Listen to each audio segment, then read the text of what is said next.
जब नूह 600 वर्ष का हुआ तब धरती पर मनुष्यों की संख्या बढ़ने लगी, लेकिन उनके साथ उनके पाप भी बढ़ने लगे।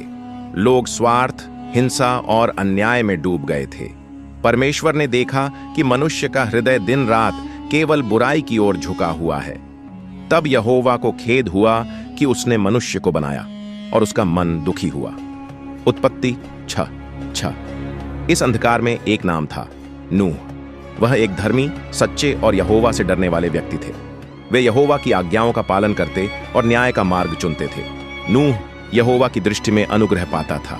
उत्पत्ति 6:8। यहोवा ने नूह से कहा, मैं धरती पर जल प्रलय भेजने वाला हूं, जो हर प्राणी को नष्ट कर देगा, लेकिन तू और तेरा परिवार बचेगा।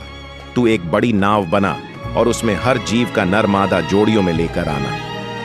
नूह ने वैसा ही किया जैसा यहोवा ने कहा। उन्होंने अपने 3 बेटों सेम, हाम और याफेत और उनकी पत्नियों की मदद से विशाल जहाज बनाना शुरू किया। यह जहाज 3 मंजिलों का था और उसमें जानवरों के लिए भी जगह थी। लोग नूह को देखकर हंसते थे, उनका मजाक उड़ाते थे। क्या रेगिस्तान में नाव तैराएगा? पानी कहां है बूढ़े? लेकिन नूह ने कोई उत्तर नहीं दिया। उनका विश्वास अडिग था। जब जहाज बन गया, यहोवा के कहे अनुसार जानवरों की जोड़ियां आने लगी। शेर, गाय, हाथी, पक्षी, कीड़े, सब। नूह और उसका परिवार जहाज में चला गया। तब यहोवा ने स्वयं जहाज का द्वार बंद कर दिया और फिर बारिश शुरू हुई। 1 दिन, 2 दिन, 10 दिन, 40 दिन और 40 रातों तक वर्षा होती रही। धरती जल से भर गई, पहाड़ भी पानी में डूब गए।